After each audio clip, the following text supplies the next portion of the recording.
All right, good afternoon. Welcome to this year's Executive Symposium, Foundations for Growth. I can't believe we're in our 15th year already of doing this.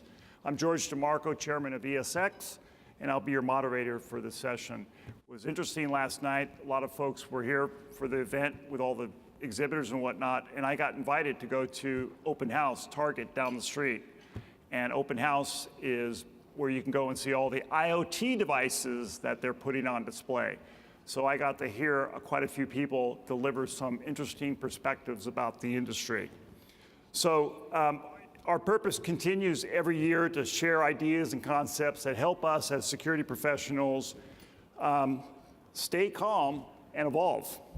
So as we celebrate CAA's 25th year, the industry has experienced incredible changes over this time because technology and go-to-market disruptors were willing to challenge the status quo and ask thoughtful questions about possibility, change, and adaptability.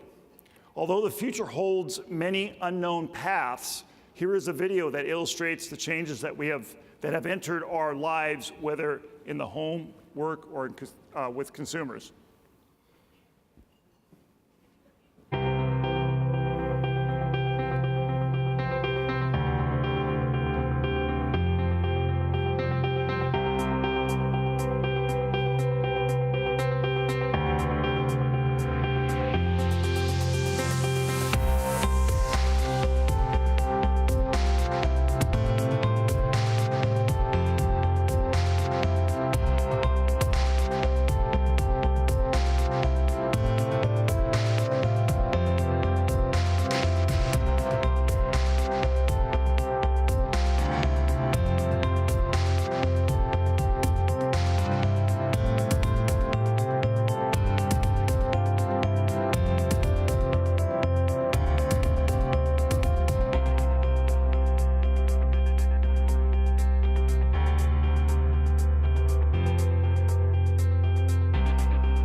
age of the Jetsons is reality, as you can see here, and it's affecting us also. So Tony Fadell, former CEO of Nest Labs, is a true believer in disruptive technology. He recognizes that many industries are ripe for change, and our industry is not immune to these changes either. Here are a few thoughtful business questions you should ask yourselves on a recurring basis. Are we changing fast enough? How can we become more high-tech and remain customer-centric? What successful thing may be blinding us to new growth opportunities? What potential megatrends could make our business model obsolete? Do we underestimate the customer's journey? We're not here to answer these questions specifically, but it's imperative for every owner, entrepreneur, and executive to think about these and much more to help them stay relevant in today's rapidly evolving business environment. It is far better to create the future for your business rather than having it created for you. For industry professionals who have not updated their strategic and operational playbooks, they're in danger of becoming less relevant and letting more nimble competitors take your market share. But with the right innovation mindset and possibilities are only limited by one's imagination. Here's another quick video that gives you more context to possibilities, change, and adaptability.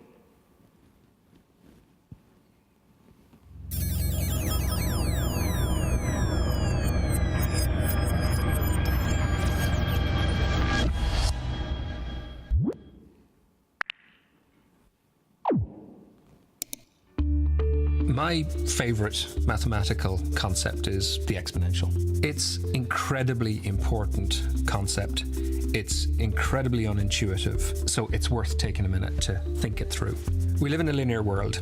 If I take 20 steps in a linear world, 1, 2, 3, 4 to 20, I've moved about 20 meters. In other words, about halfway across a football pitch. If I take 20 steps in exponential space, where each step is a doubling of the prior, now it's 1, 2, 4, 8, 16, 32, 64, 128, 256.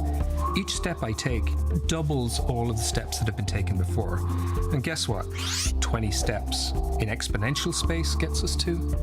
It gets us to the moon and back. I think it's fair to say that's not intuitive, but why is it relevant? Why even bring it up? The reality of technology, compute performance, connectivity, storage, is that those technologies don't live in a linear world. They live in an exponential world. Compute performance doubles every 2 years. It's famously called Moore's Law, one of the founders of Intel Corporation.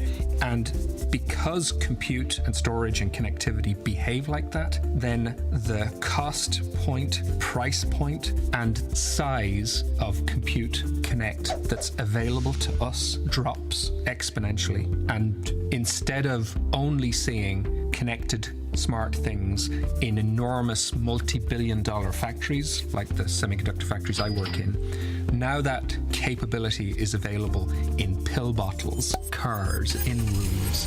It's available to all of us. So exponentials can no longer be a little niche high-tech community of folks that understand it and apply it.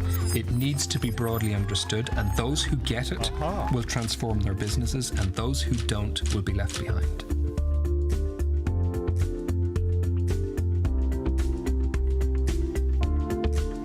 Yet with all this cool stuff the connected life and the on-demand economy brings, cyber attacks are causing much grief for us consumers, businesses, and governmental agencies.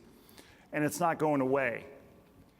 If you haven't read this New York Times article on the security breach that rocked NSA to its core, you should. It's scary to know that we are so vulnerable to massive cyber attacks, especially with the very own tools the US government developed and tried to safeguard. So now it brings me to help us better understand the opportunities and threats in the industry, including cybersecurity issues. It's my great pleasure to introduce our guest speakers to the stage. Please welcome Denis Abe. He taught me a new way of saying his name. Hebert, is that correct? Thank you. After all these years we've known each other. Please welcome Denis. President and equity partner of Phoenix and chairman of the board at Security Industry Association. Bill Scheffler, director of U.S. sales for Z-Wave at Sigma Designs. And John Szczygiel, right? I think his name actually qualifies for official passwords that they won't question it. Executive Vice President and Chief Operating Officer for Brivo Systems. Please come to the stage. Come on, guys. They need a little coaxing, a little louder.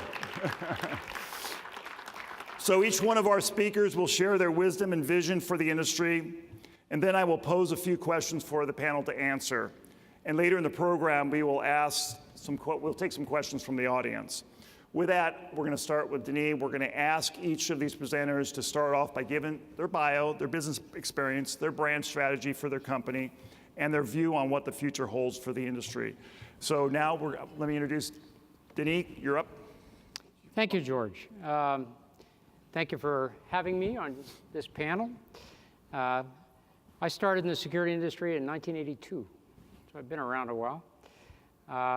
Started with a small company that was involved in banking security that got acquired by Honeywell a couple of weeks after I started. Spent the next 17 years with Honeywell in Canada, in France, in the US. So a variety of different roles. Was involved in Honeywell's acquisition of Pitway in 2001 and building a product business and et cetera. And then got recruited by a lock company, Assa Abloy, when they acquired a company called HID, little startup at the time, and spent the next 13 years running the HID business. So some of you may know who HID is.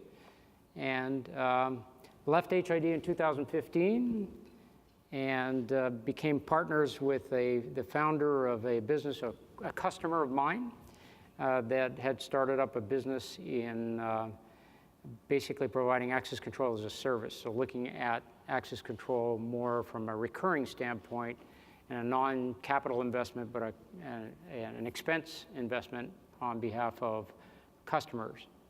And so the Phoenix business is really about access control as a service and transferring the model, what used to be client server, and transferring it into basically what is a business opportunity of a scalable access control as a service using a subscription model.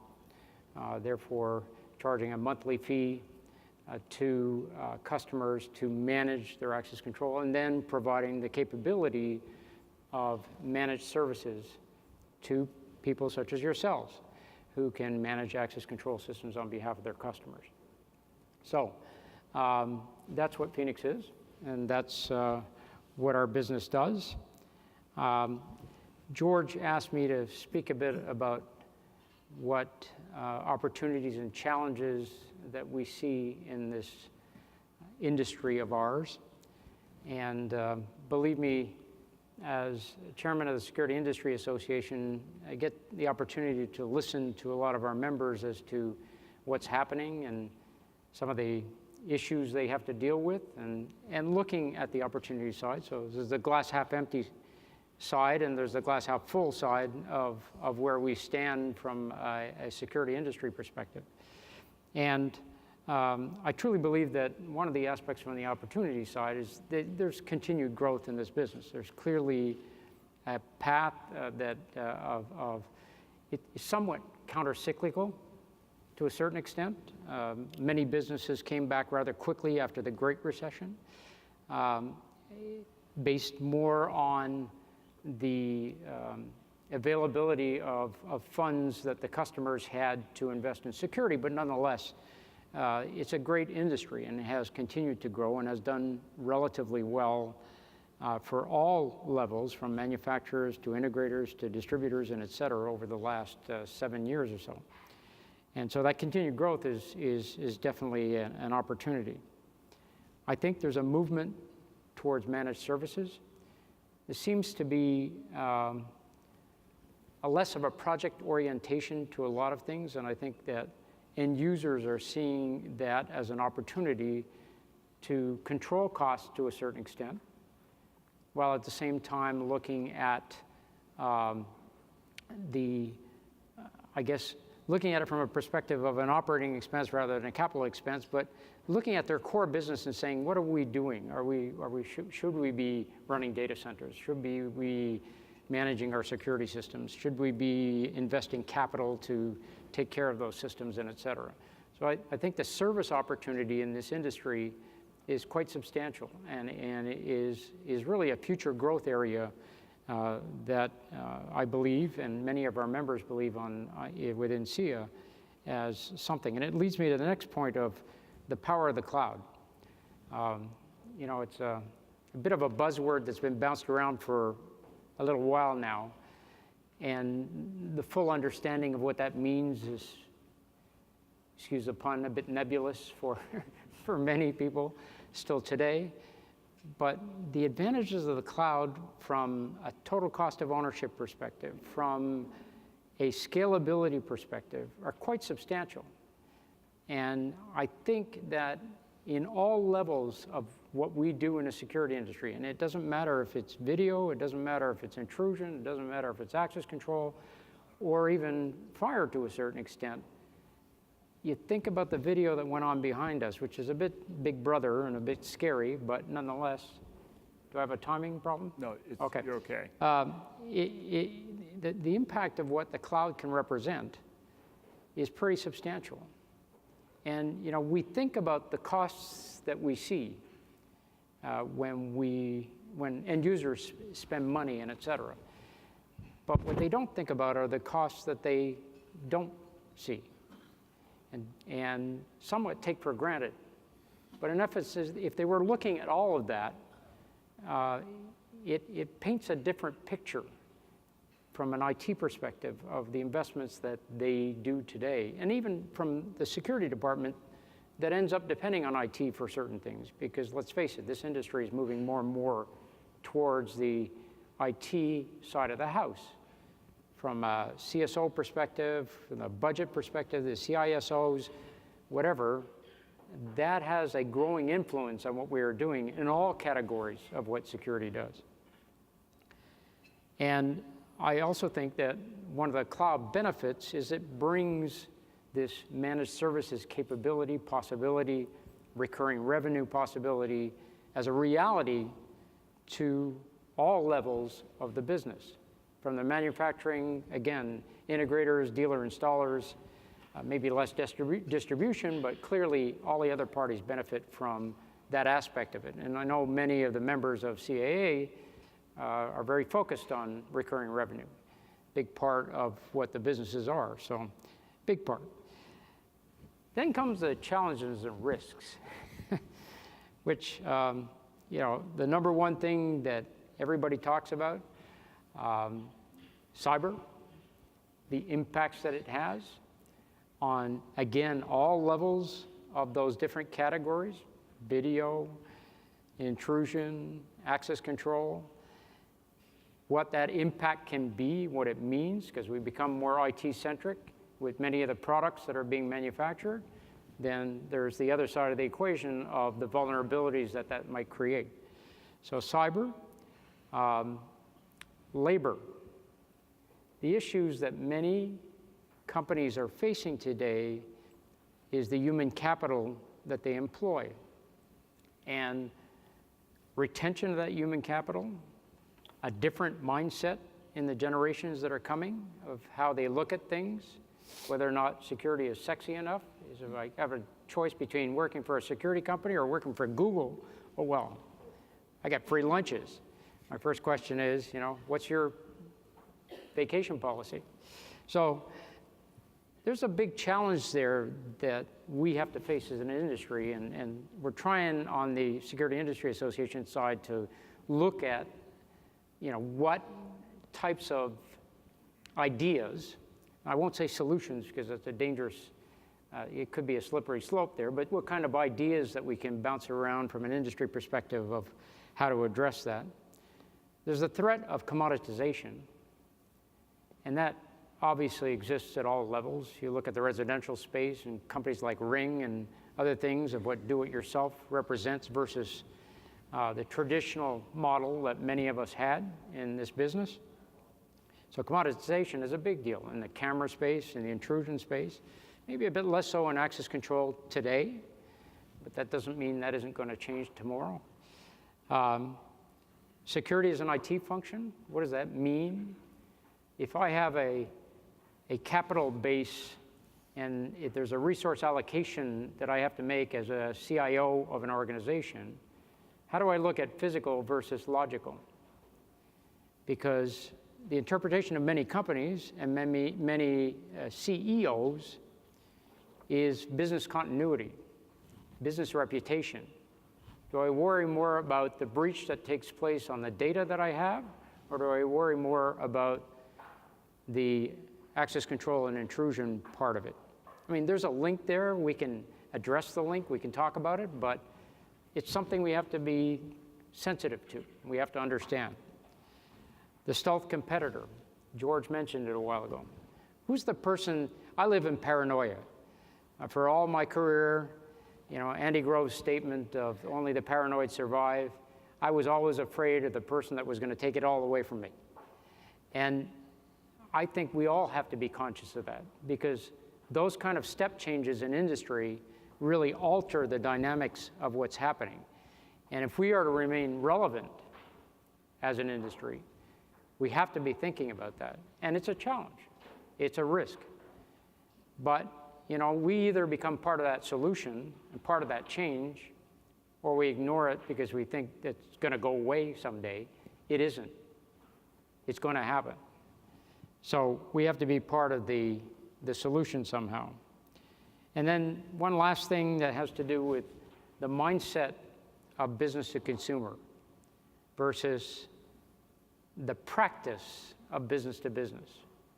In many circumstances for security, we sell our business as an integrator or otherwise, sell to other businesses. But the mindset of business to consumer is very, very different. And if you apply that mindset, cost-driven, quality-driven, buy on the internet-driven, all those kind of different characteristics to the business world, that changes a lot of the dynamics of how things are done. So we have to be very conscious of that as well, because it's going to happen. It's already happening. You get purchasing managers in different organizations that go into bid mode or auction mode or want to buy online mode. That's a very different way of approaching things. And so we have to be conscious of that. Great. Thank you. I'm going to turn over to you. Go ahead and clap. He's Canadian. We can clap for him. Muted applause. Right. Okay, you're up next. I'll let you. There we go. Okay. Are we live here? We are Okay, live. good. I'm going to give a little background first. And they cut off the number from the post office on that mug Looks shot. like you're blinking. So, a little bit different background from the gentleman on the podium here. So, I'm really not in the security industry. I actually got started in the home automation industry. And I'm going to date myself back when, before we had that great video, it was clap on, clap off. Are you familiar with a company called X10? Any of you? Yep. Yeah.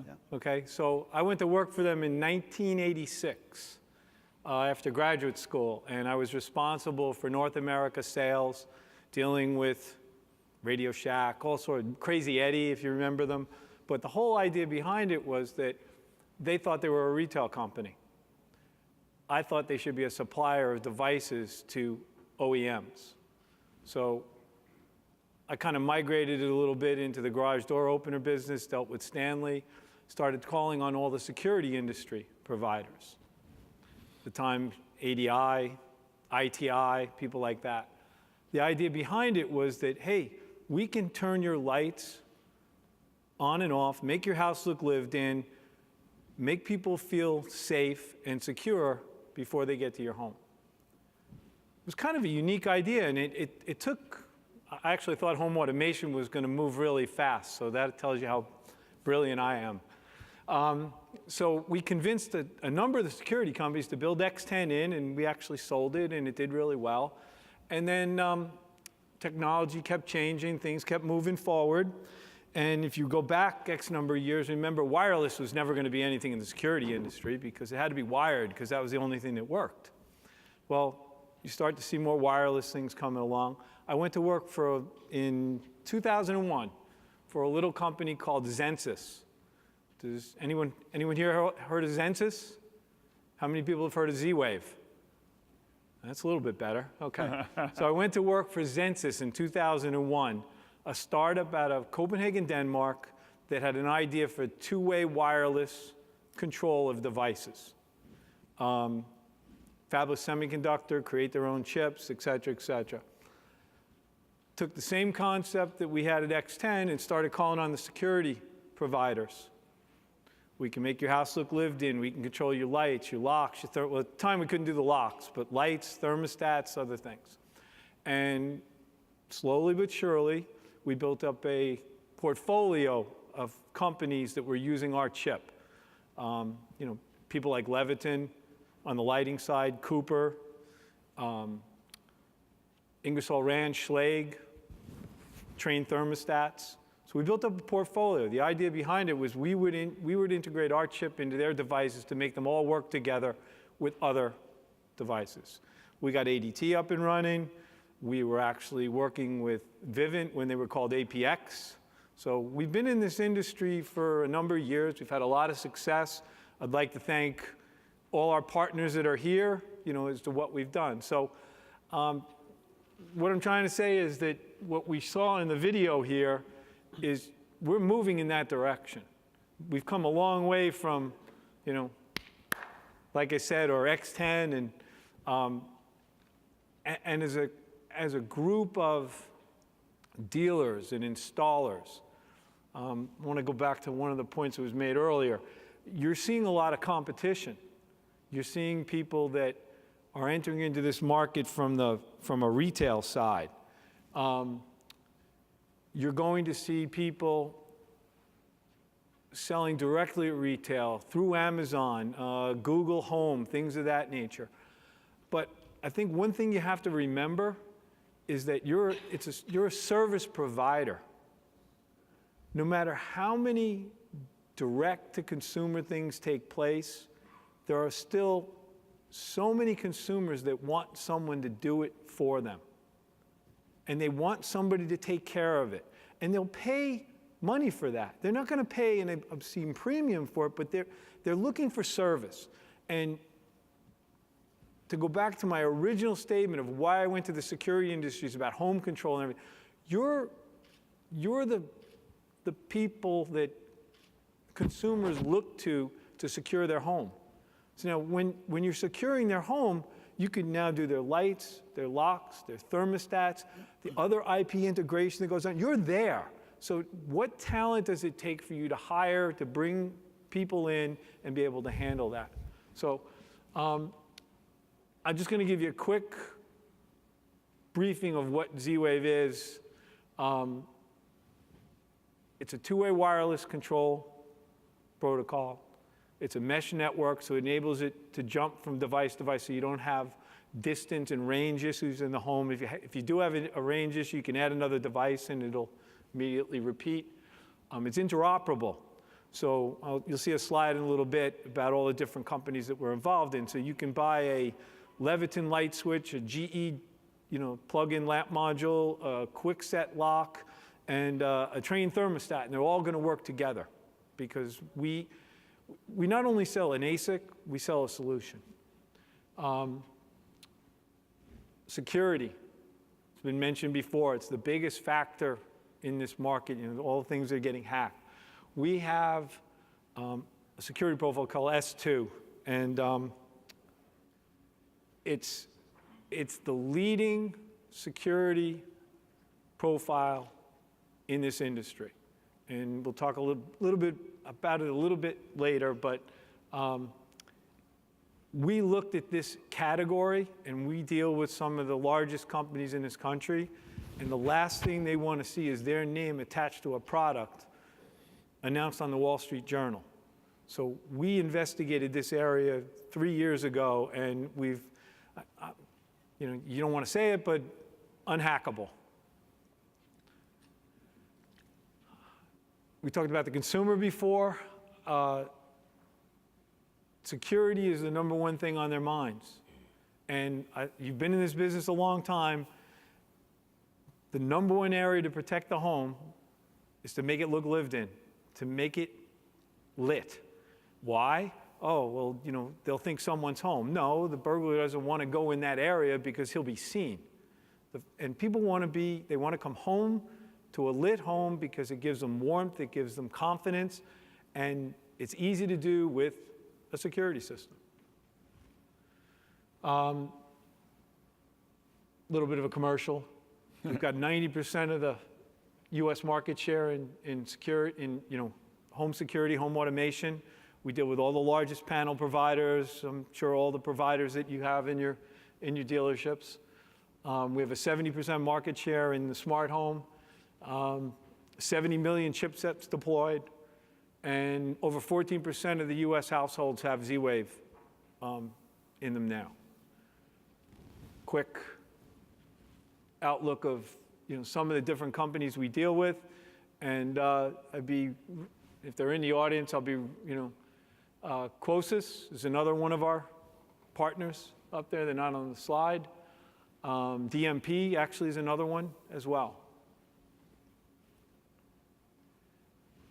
Key reasons, interoperability I talked about. They can buy, if it's Z-Wave inside, they work across the many different guidelines. Hack-proof security, ease of installation. We've got some things called Smart Start that are being implemented now. Going to make it very easy for your installers to do it. Or, and I know it's been a tradition in the security scene, I've got someone up and running. They're paying me recurring revenue. I'm not going to go back there because if I go back there, they may want to cancel my contract or change something. With the interoperability of the devices, you can go back and send something to them and they can add it and either enhance the system they've got or maybe even charge them a little bit more for what they're adding. Interoperability gives you the ability, large and small players to be involved. All the stakeholders have many, many choices, lots of choices to use. You can go on the internet and look at the number of Z-Wave devices that are available. We've got over 2,100 interoperable devices available. I mentioned before our AES 128 encryption makes it impossible to decipher the network key. As strongly as I can mention it, we believe in the security of our network. So again, dealing with these large national or international brands, the last thing you want to do is be associated with a company that you're going to end up on a Wall Street Journal headline. Am I okay on time? Yeah, a couple more minutes. Yep, okay. Smart Start I mentioned. It's going to dramatically reduce the installation time for your installers. Out of the box, ease of use, uniform setup across all the different devices, zero installation errors, and you'll get easy back-end support.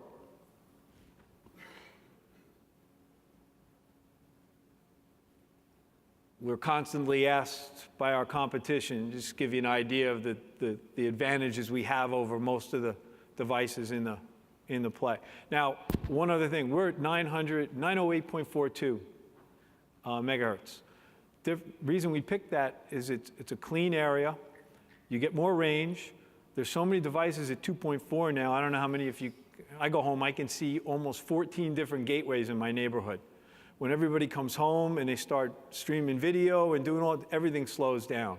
You don't want latency when you're trying to control devices in your home. We went through the 2,100 devices, S2, and that's pretty much, the commercial for Z-Wave. Our go-to-market strategy is to work with the number 1, number 2, number 3 players in each type of device in the home. Enable those devices to work within the system, give companies the ability to bring out products that are easy to use, well thought out, affordable, make it easy for the consumer, and make it easy for various industries to employ them and have interoperability. And hopefully, this is my pet peeve, George. So when you said it, go ahead. when you said it, the Jetsons. I know who the Jetsons are. You know who they are. There's people starting to come in today. They may have heard of the Jetsons, but we keep talking about home automation. It's a long time ago, the Jetsons. Yep. All right. All right. Thank you very much. All right, thank you. Oh, Jetsons. John, you're up. All right. Please welcome John from Brivo. Thank you. I'm going to change it up a little bit and stand over here. How about that? So good afternoon. It's really a pleasure to be with you here today. Of course, I'm John Szczygiel with Brivo. Some of you might be wondering how that name comes out to be Szczygiel, and I only have one answer for you. It's Polish encryption. So, I'm with Brivo, and we're a hosted solution. I can tell you, I got started in this industry in 1984. Believe it or not, I was selling hosted access control in 1984. I've been in that long and have been on the integration side, really in the commercial markets, including having run Siemens security business in North America. So I think this is a really exciting time for security. I think all this technological change is, is important and interesting. But one thing, as I reflected on presenting to the CAA, and normally I say, Brivo's a pioneer in hosted systems, but the thought occurred to me that really all of you folks are the pioneers in hosted systems, right? So alarm monitoring, alarm management was really one of the first real hosted solutions. So congratulations and thank you for all the people who followed you and will continue to follow you down that road. So really appreciate that. You may have noticed, I'm gonna switch forward here. My presentation is titled Into a Better Shape. And for that, I was really inspired by a quote from Charles Dickens that's in the book Great Expectations, from the character Estella. And the quote goes something like, "I have been bent and broken, but I hope into a better shape." And what strikes me is that a lot of times the change that we're undergoing right now and all of the challenges maybe that we face in the security industry are bending and breaking us. But I think ultimately, if we allow it to, it's going to bend and break us into a better shape, and I hope we can do that. So there's lots of changes that are coming, new technology, a new generation of people, and persistent and creative threats that everybody has to deal with. And so I want to walk through a little bit of those today and just share some thoughts with you about it. And first, let's talk about the new generation. So this is the first generation who have basically experienced computing only in a cloud form. There's a whole generation who probably has never, ever installed a piece of software on a computer. They have always been mobile. They've always been using technologies that were really pretty seamless for them. And so they have new expectations for us to deliver to them, different maybe than what we think are appropriate. And their expectations, they're very different from our generation or past generations. They didn't, as I said, didn't grow up installing software and using PCs. They expect all of their business apps to work flawlessly together, like that first video, George, that was perfect. That's the way they expect everything to work seamlessly. All of their devices connected, all of the convenience, all of the time. The convenience of Uber and the personalization of Amazon, that's really the expectation. And their expectation is actually always continuously elevated by new technology.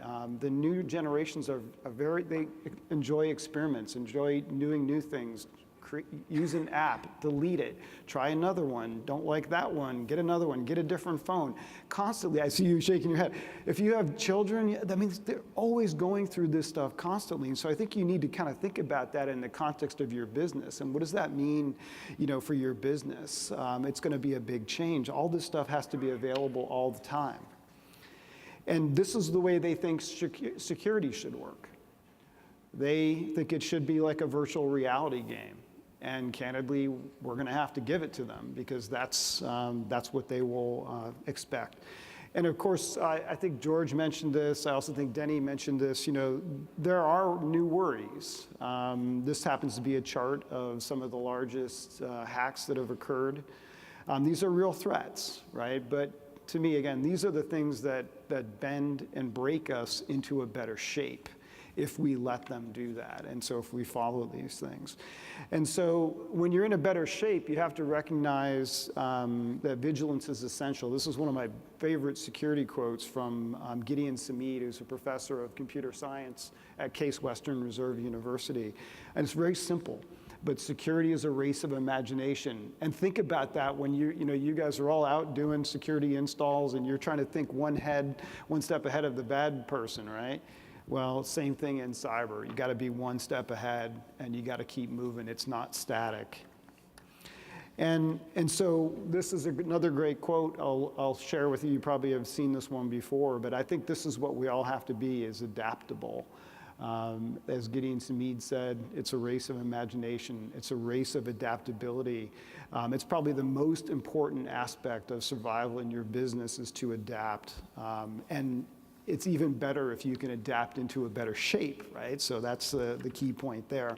So that's what I wanted to share to you today. I really appreciate the time and attention. Thank you very much. Thank you. Thank you. So I'm going to start off with asking some questions of you guys. I'm going to start off with Denis. What is the biggest growth opportunity your company is pursuing today? And in what market segments do you see where that strength is coming from with your product? And Obviously, we're more focused on access control as a service. I mean, the entire business was built on subscription model, and providing the capabilities from a scalability, availability, resiliency, security that the cloud represents. What we're realizing is our business is moving more towards a platform as a service rather than simply access control. And a platform that can provide that same concept of service across access control, intrusion, video, and et cetera. And those different subsystems, call them that, but using a platform for scale in larger organizations. We have a system that's been tested to 250,000 events a minute. That proves that you can have a customer that has a relatively small system of a couple of doors and then going up to the stratosphere. And what's interesting for our business is to look at providing something that is, as I say, a platform as a service, but basically where you pay for what you use rather than having to buy a big system and only using 25% of it. You only pay for what you use. And so the greatest growth opportunity that we see coming is in that area of platform as a service. So a follow-up question. Do you have an average number of doors that you seem to work with? Is it 8 doors? Is it 16 doors? What do you see customers? For what we're doing today? Yeah. I'd say probably the average that we have anywhere from 2 doors to 25,000 doors with one customer. But if you have an average, I'd say probably in the 25 door level. So Bill, from you're the connected home specialist, right? Where do you see the biggest growth? What are people buying? What Z-Wave products are they buying and connecting? The biggest growth down the road will be sensors. The data that they collect, the information they can provide, battery operated, low cost, easy to use sensors. Now, whether they're water, temperature, humidity, whatever is going to be, just in your slide, all those things were sensors.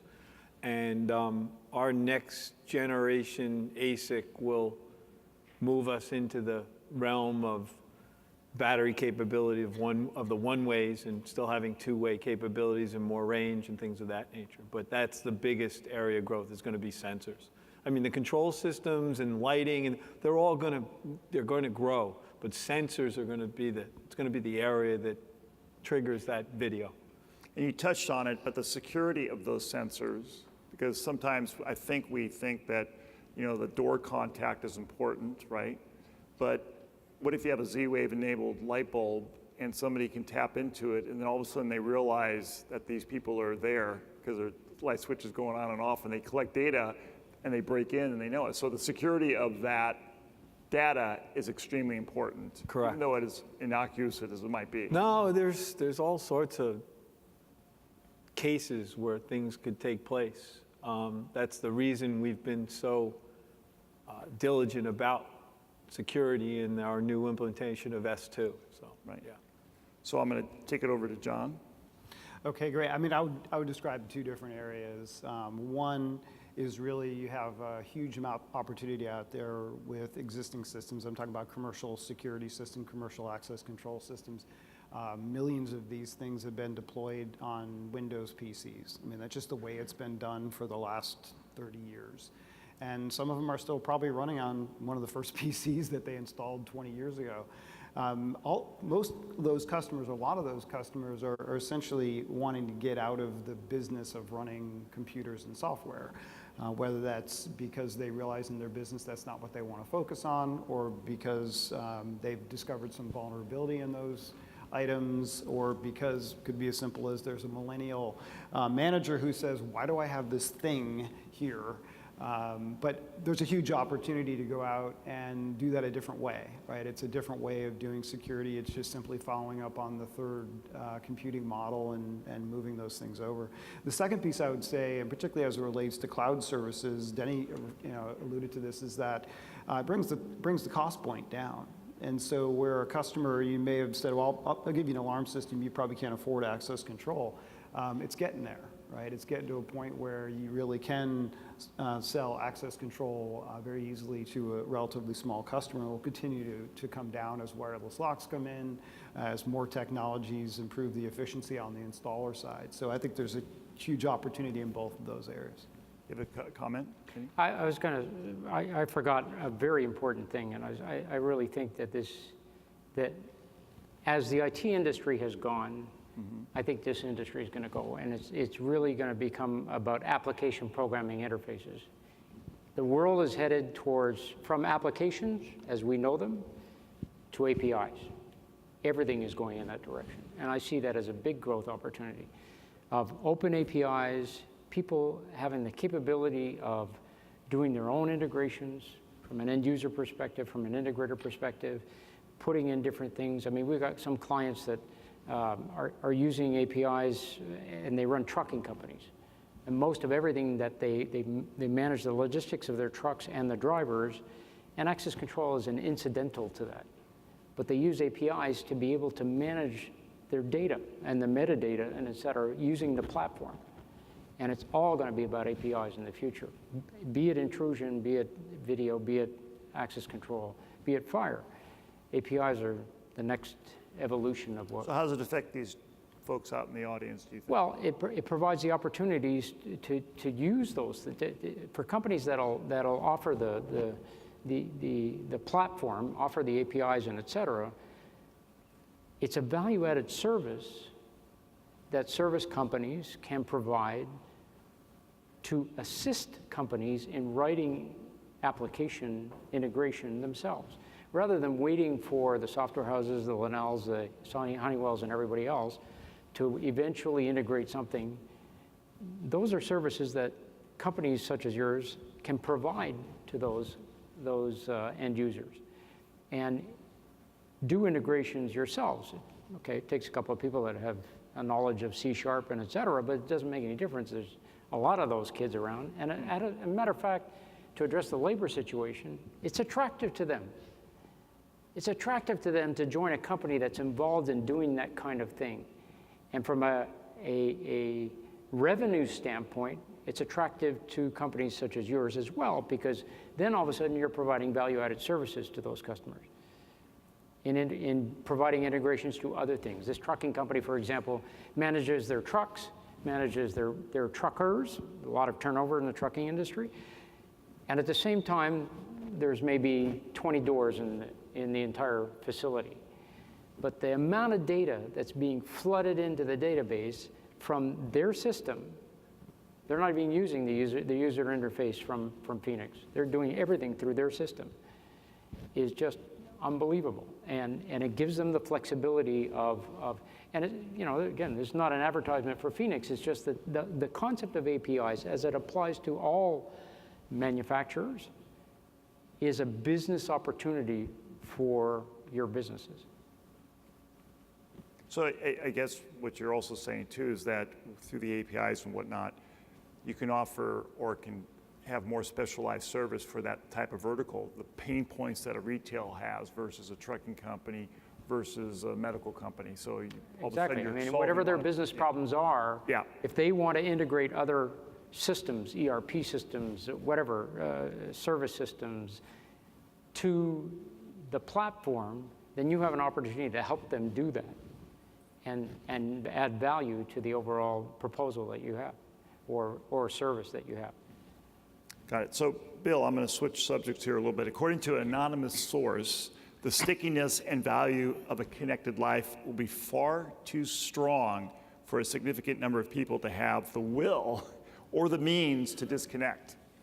How might our industry benefit from this, and what are the potential consequences in your mind? Provided you understand the question. Yes, If I don't, I'll just answer it anyway. that's right. It doesn't matter. The stickiness that they're talking about has been evidenced in and around, and again, the home automation industry. We've found through history that people, they're interested in doing certain things in their home, and usually it's lighting they start with. But now, it's a thermostat, but they'll try something. They'll buy it. And I think we were having a conversation a little earlier. Someone said that, he asked a bunch of his engineers, had they incorporated any home automation devices in their home, and the majority of them had. One of them hadn't installed it yet because he just hadn't got around to it, he'd been too busy, et cetera. But in general, what happens is people buy it to solve an issue, or like I said, to light the house up, to make it look like it's lived in.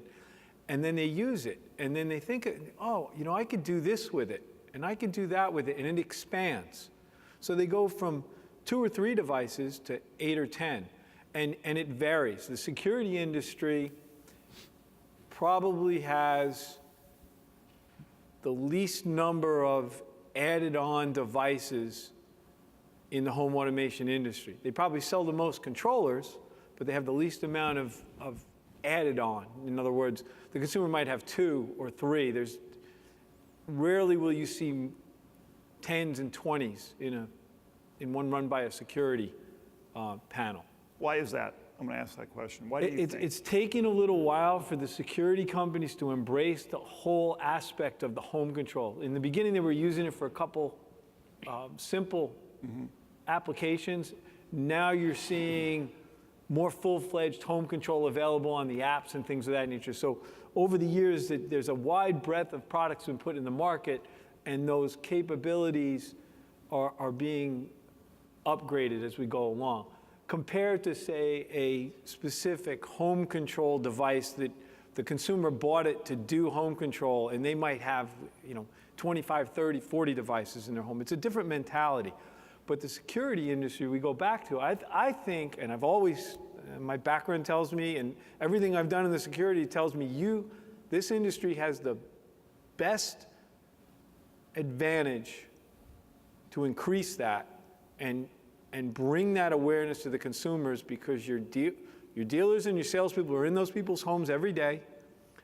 They're talking to them about adding systems and upselling them. You're there to help them, and you can show them all the reasons why. And once you get them to do it, the stickiness is there. It's absolutely true. And George, if I could just add one comment. So, earlier Bill talked about a certain type of security installer who doesn't want to go back to see the customer because they're afraid they'll cancel the agreement. Like, I want them to forget that they're paying this amount a month. I think if that's your strategy, you ought to change it. Because if you think about all of the companies out there, whether it's the Time Warners or the Comcasts or Alarm.coms or whatever, they're hitting you left and right and trying to make sure you're using the application, to make sure you're driving value out of it, because they know that the strategy of hoping that you just forget about the bill that you're paying isn't really going to work. And so I think you need to make it sticky, you need to make it valuable.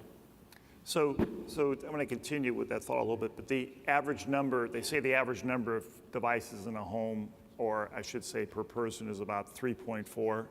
I studied this just before this here, so. And they said it's going to grow exponentially by the year 2020, where we're going to have a lot of devices on these networks. Are the networks prepared to handle all this traffic and the data? Are we in for an Armageddon data? It's your video earlier. It's Moore's Law, yeah. right? So yeah, absolutely. How is there something that has to change in the future to be able to handle all this? What is your sense of it, Bill, Denis? Well, we work with a lot of different companies, security companies. We work with companies that provide all the background, in the cloud, all the data analytics, controlling these, being able to look at each one of these homes and each device in the home and manage all that traffic. So I don't think managing the traffic is the issue down the road. I think these guys, they're looking for more traffic. It's not a technical issue. Yeah. It isn't the volume of data. It's what the hell you do with the data. That's How do you analyze it? What are the analytics you're going to put in place to differentiate issue data from noise, of which 98% of the data is going to be? I mean, this is the ultimate problem that video guys have faced forever. There's tons of that stuff coming in. What are the things that you actually need to look at? What do you do with it? And what do you do with it? How do you analyze it?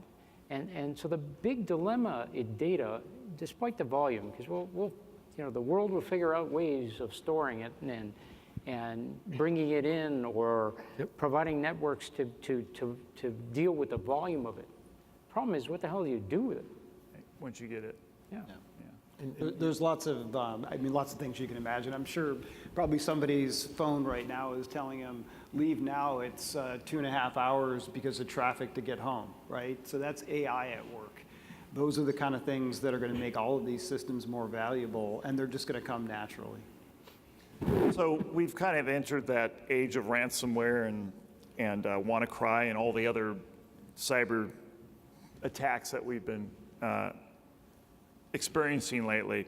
So what do you believe is, in your guys' opinion, what is the most likely kind of human or physical damage that will occur with so many connected devices? Because I think a lot of the devices were being used against us as a result of that big attack. The botnet attacks. So, the botnet attacks are pretty interesting because there's lots of devices out there that are vulnerable. And there's some companies that are developing some innovative strategies for the home even, to be able to protect all of the home-based devices from botnet attacks. I think that's just going to continue. People are going to have to up their game on the manufacturer side to make sure that devices are inherently secure. I would say one thing, that I think you wonder, why do you go take your car in for an inspection every year? And the reason is because if you didn't have to take your car in for an inspection, there'd be people driving around with no doors and 4-ball tires, right? It's just human nature, because they're not compelled to do the maintenance. And so one of the strategies that we're looking at is to say, we want to take the end user and the dealer as much as possible out of that whole process and make it as automated as possible. So to the extent that it's automated and seamless, the upgrades happen. When the upgrades happen, you're protected from new threats. If you leave your, in the example of the alarm panel, if I just left it for 10 years, there's no doubt it's vulnerable and there's all kinds of threats. So I think what has to happen there is we have to make it easier and more simple. I'll give you one other real world example. If you think about Google Chrome, and you look at any of the statistics, there's some very good statistics out there about security of some of the browsers and different kinds of platforms. And you look at Chrome always, by the rankings, is a secure platform. The users are on the most current version. And you wonder, why is it like that for Chrome, but it's not like that for Microsoft Office or even Java or some other applications? The reason is that Google has made it pretty much seamless and almost impossible for you not to be on the current version. It basically, when you restart your computer, it goes and fetches the new one and puts it on there. You don't even have a choice. And so to me, that's the answer, is as an industry, we need to make it seamless and automatic for the customers, because if they had to go do it on a routine basis, it's the equivalent of driving around with no doors on your car. That's the way it would be, and everybody would be vulnerable. Yeah. Any other comments on that? No. So, go ahead. I both believe the issue from a business perspective is continuity and business reputation. Mm-hmm. You know, when I started in this industry, everybody was worried about, you know, breaking windows or somebody stealing an asset from the inside of a building. I mean, I grew up in the area where we used to put foil on windows, so. Oh, wow. It's been a while. Nonetheless, the point is, today, nobody cares about the asset. They care about people. They don't necessarily care about the asset anymore. It's what's in it, the data that's in it. And the impact, if I'm an Equifax and I feel I've got heartburn over what just happened from a risk perspective, it's the image and reputation of my business, and it's whether or not my business can actually continue. And those are the things they're worried about in all of those different scenarios. So let's shift a little bit. So we all know that we have, let's just say, an aging industry and whatnot, and sometimes when we go to sell things, our sales staff, they go to sell stuff, but they sell what they're comfortable with, right? And they also filter out a lot of things that manufacturers are trying to reach out and get to the consumers.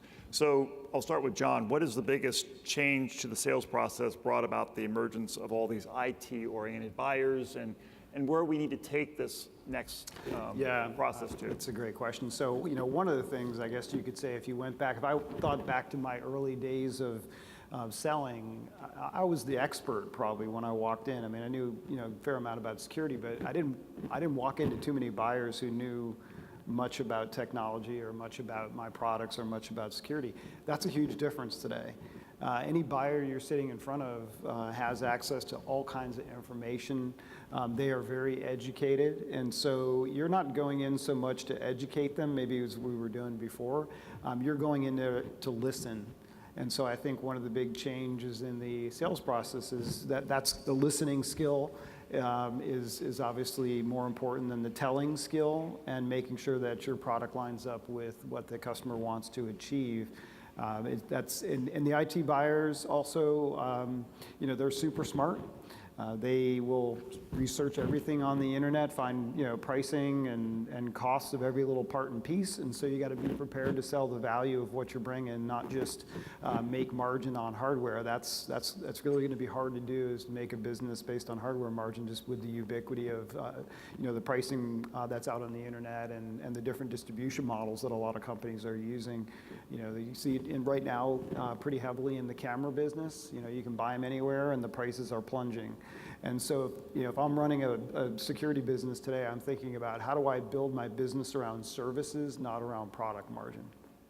So Bill, you know, most of the great game-changing technologies and services that have come and hit us right between the eyes, us consumers, we didn't even know to ask for it, right?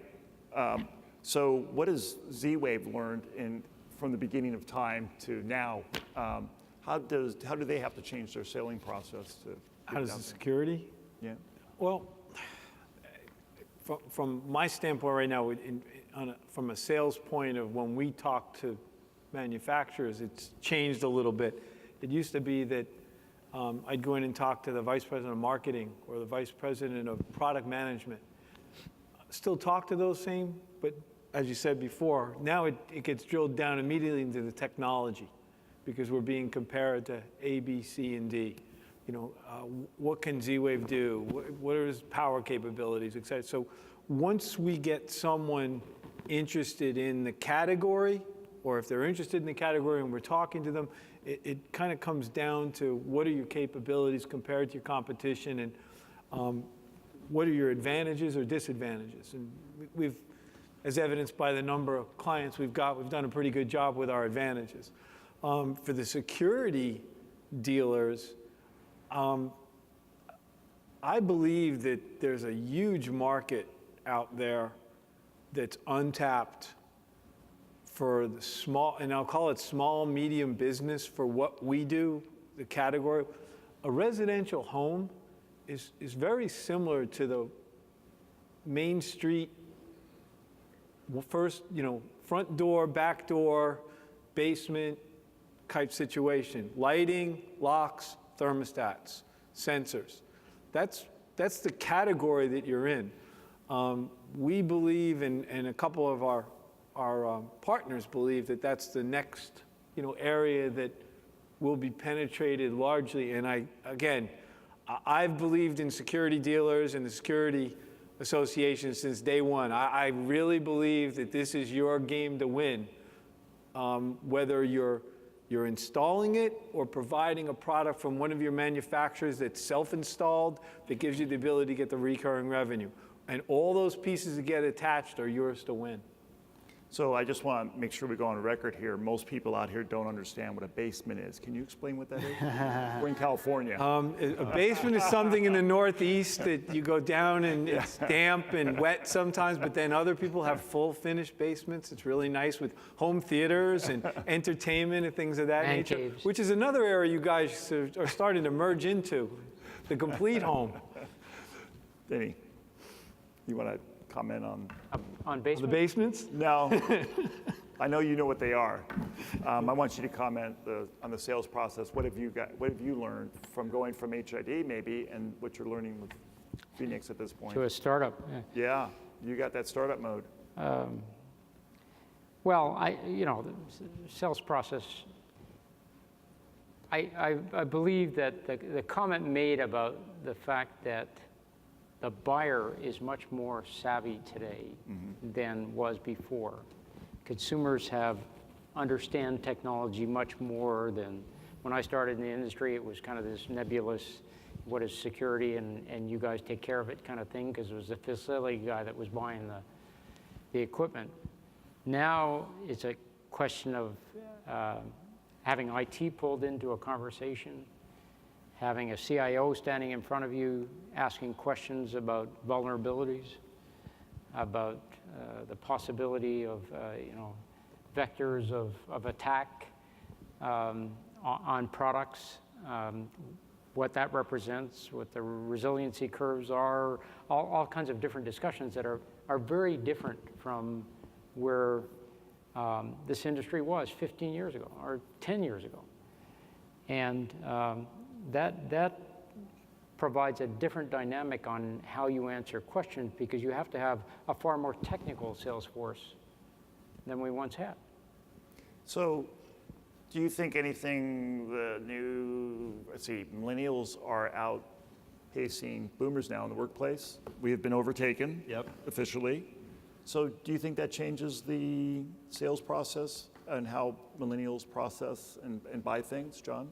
Yeah, I mean, we've done a lot of hiring of millennials up on purpose, because what we found is, particularly in cloud and connected technologies, they just gravitate to it naturally.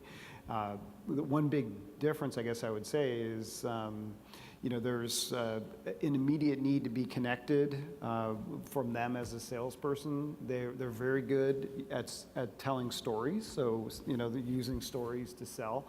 And I think that other millennials want to see how they would use this technology in the real world, how they would experience it, as opposed to even the speeds and feeds. So while I agree with Denny that you need to be technical, many of the millennial buyers are also about the experience. What does this experience do for me personally, whether it's my home system, or how would I imagine myself using this thing in an office? They need to be able to understand that in order to buy. Yeah, it was interesting. We've all experienced here at the hotel that there's 2 elevators down, right? We've all know that. Yeah. And what was interesting, I was talking to the engineer, and he said that when the company came out to work on it, they were too young. The technicians were too young to work on the elevator. They needed to go find an old guy to be able to work on the elevator. So what they're going to do, the hotel, is that they're actually going to replace the elevators. I thought that was pretty humorous. That's what I'm thinking about. A lot of the systems we have out there might be a little bit old, and a lot of people can't work on the foil systems, right? I mean, new generation was born with an iPad in their hands. Right, So exactly. Exactly completely right. different game now. So I'm going to ask them, starting to my left here, who do you worry about most out there as far as a competitor? Is it the ones that you know about, or is it the unknown competitors that you're most frightened about? I keep referring to something called the stealth competitor. Somebody you don't expect to come out of the woodwork and completely change the rules of the game. And I'd say that's one of the biggest threats. But we're all facing the same threats of what Amazon's going to do next, or what Google's going to do next, and how far down they're going to penetrate in leveraging various technologies that they already have. I mean, look, AWS is a business in the cloud services that have 54% world market share on cloud services. They built it originally for themselves, and now basically changing the world's IT face, because data centers and companies and their core business are saying we don't need to be doing IT anymore. We can put all that stuff in the cloud. I mean, how many of you use Office 365? How many use Salesforce.com? How many use Workday? How many use, think of all those things. Think of your banking applications. All of that's gone in a different direction in a very short period of time. Right. We're talking about maybe a 5-year cycle. The compression of these cycles is going down at a dramatic rate. And it's the new guys that, Amazon took the last 6 years has basically killed retail, or the brick and mortar retail. I mean, those kind of changes are phenomenal. And they are companies that change the rules of the game. You talked about it in your presentation. They completely alter the existing model. And those are the things that concern me, as to what companies could just automatically come in and change everything. So how about you, Bill? What keeps you up at night? A lot of things. I mean, if you look at this industry where it's come from and where it is now, our overnight success, it's greatly exaggerated. It's taken a long, long time to build up a portfolio of companies and interoperability and devices, and there's cycles here of products that need to go through. What I worry about is the same things I've been worrying about for X number, the Zigbees, the Wi-Fis, the Bluetooths, because every 6 months, one of them's going to put us out of business, or, send me home. And, this business is not as easy as everyone thinks it is, and everyone's business has got issues, but to be in the home automation business, you can't be a silo, because as a consumer, you look at that kitchen. Okay, now, if I have a new refrigerator that works, and I've got a new oven that works, and well, how often am I going to buy those things that work with? So if I move into if I'm in a house that's 10 years old and I've got old devices, how do I get them to work? As you bring in new products, you want them to work 5 to 10 years later, so you need some kind of longevity to them, and you need interoperability. So what keeps me up at night is that there's an opportunity here that has gone, like I said, from a very niche business. It was called home automation. Now it's IoT. The world's changed dramatically in the last 5 years. So we just keep trying to get more partners and work with as many key players as possible. Thank you, John. So I guess I'll take a little different tack, although I agree with the comments that were made, but I also think that competition is good. So I don't necessarily fear it as, say, it's a stimulus for improving everything, because that's where you get better. We saw about how to break the the speed record on bicycle, and it's competitive, right? So we want to beat the next person, and that's what I think generates more innovation and more amazing things.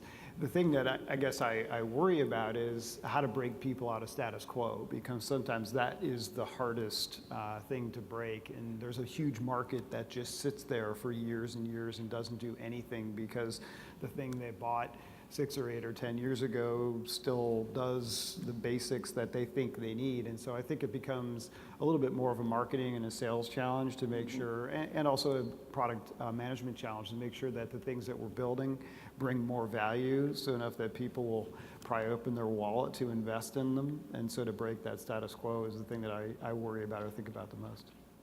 So this is the point of where we're going to open up the audience for questions. Please, there's a question back there.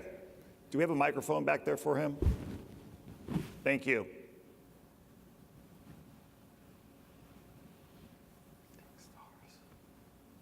Hello.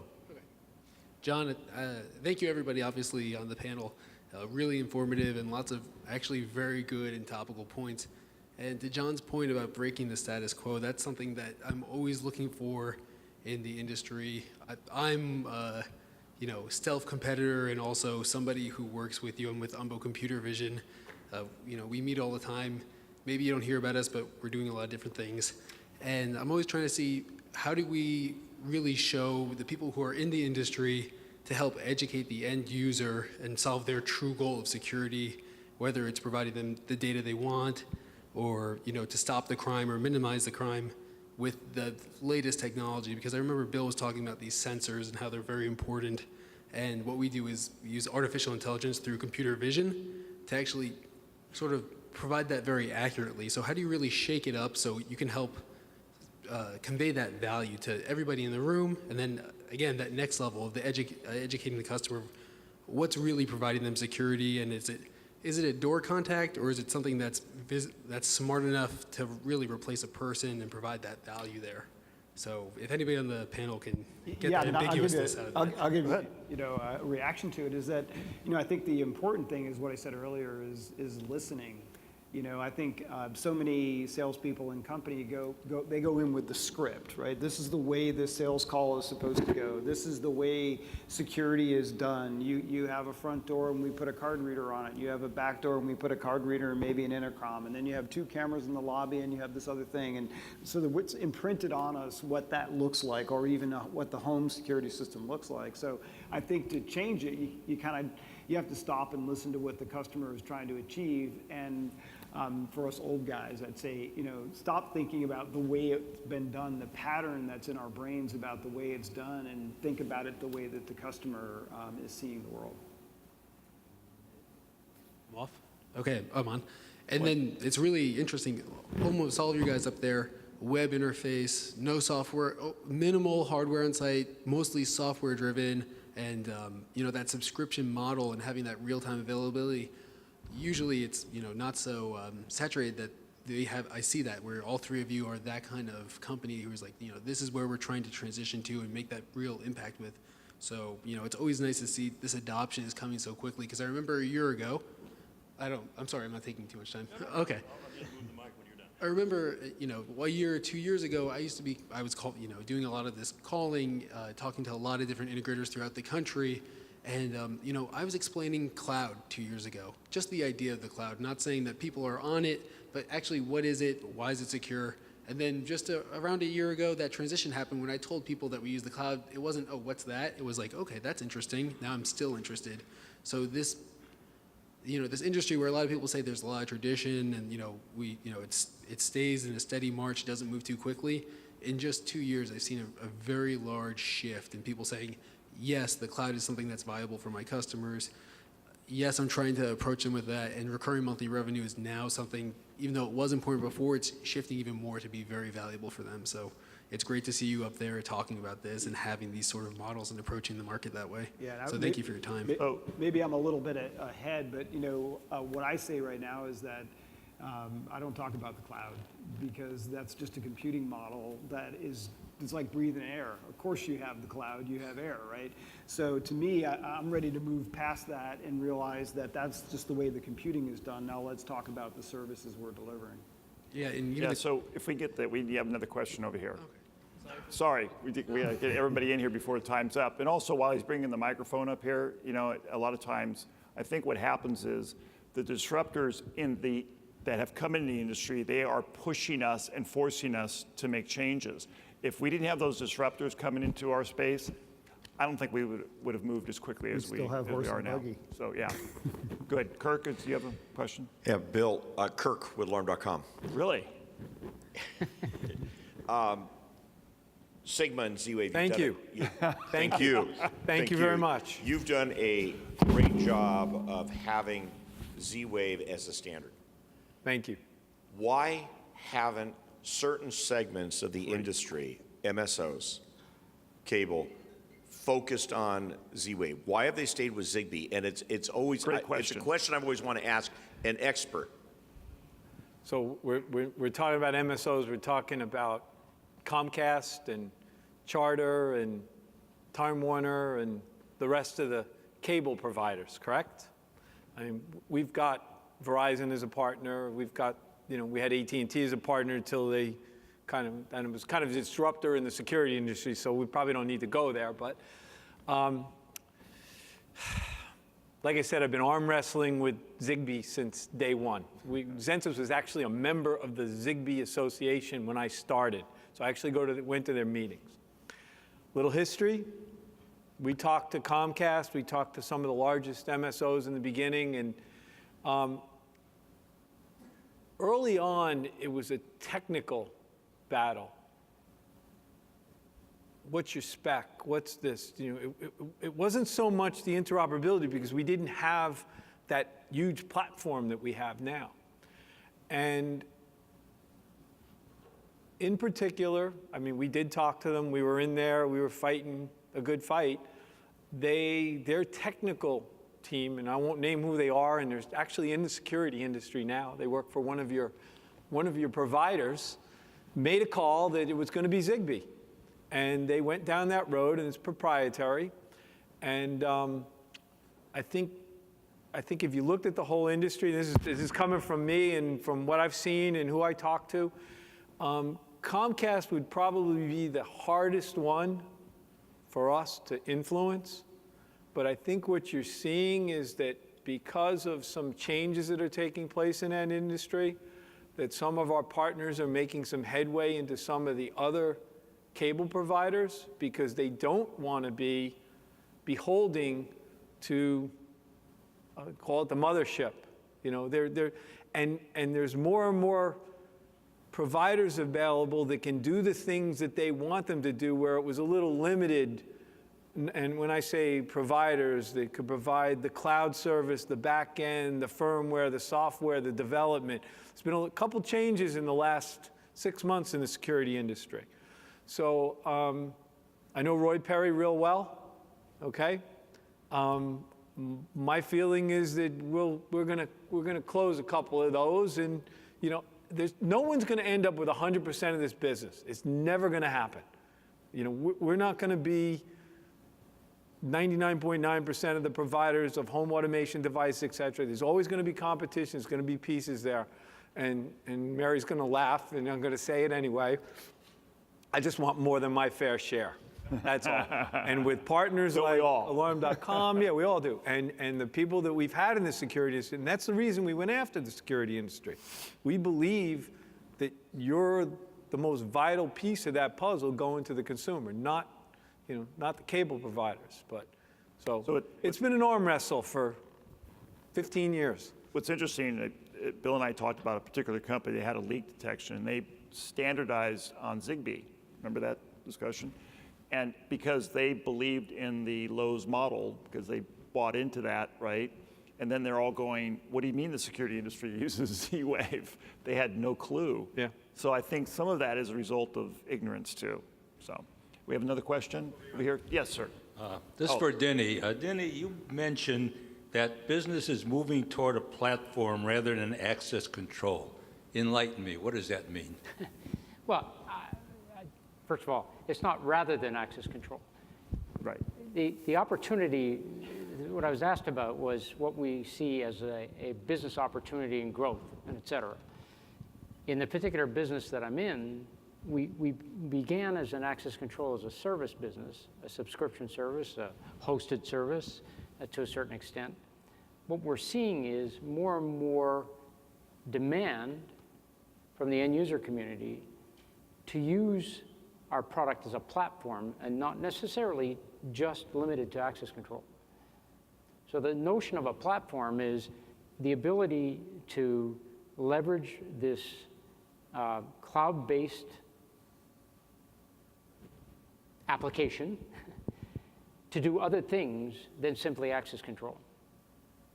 And it comes back to my other comment about APIs. APIs gives you this possibility, application programming interfaces give you the possibility of using something for multiple purposes. So regardless of access control being one of them, but video being another,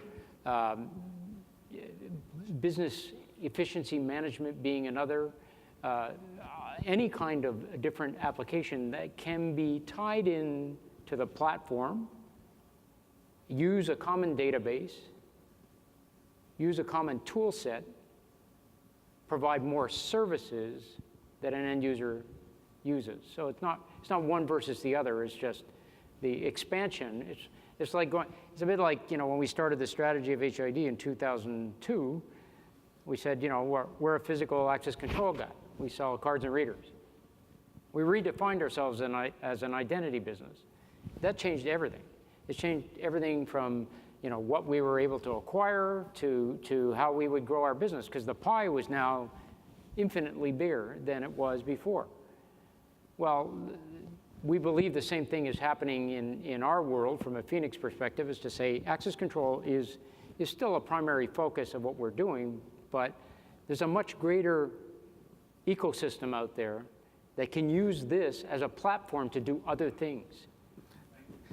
Just to add one other thing, and Les had a great question, but so I'll give you another example of something that's sort of almost strange, right? So we had a customer call us up and say, we want to gamify access control. And we said, well, what the heck does that mean? And they said, well, we have a problem because we have employees who don't want to use their credential. There's a bunch of millennials that don't even like carrying a credential. They don't like the whole idea of having a credential. And so we can't just, like in my era, there'd be a memo that came out that said all employees must, use their credential under risk of being fired or something like that. Their approach to it was completely different. It was, we have to figure out a way to find a motivation for the employees to use their credential. We're not going to issue an edict. That's not our style. And our employees would quit and go walk down the street and get another job in 5 minutes. So what they did instead was to say, we want to use the API to be able to have a machine on each floor that would dispense prizes. And the only way you could be eligible to dispense a prize is by presenting your credential when you walked into the building. And if you walked into the building, every 100th person or whatever would get a prize. And so they gamified access control. And that's just an example to Denny's point about using your API. You do things like that because there's a whole different world out there that has different motivations, and you have to be able to respond to them. So that's all we have time for.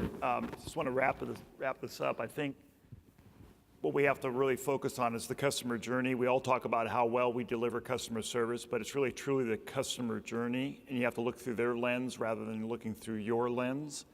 And one of the things that I heard from an expert on millennials, they basically said they're not concerned, they don't like the word custom. So if you have your 5 different custom systems that you deliver to them, they're not interested in that. They want to have a unique experience with you. They want to know how it applies to them specifically. Right, seamless. So that's my last slide there. One more theory. You can laugh, it's okay. There was one there. But anyway, I just want to thank our panel here. I think they do a great job, very thoughtful, and you, go ahead. I'd like to thank you guys for attending today, and let's thank the audio video guys, doing a great job. Appreciate it. Thank you all.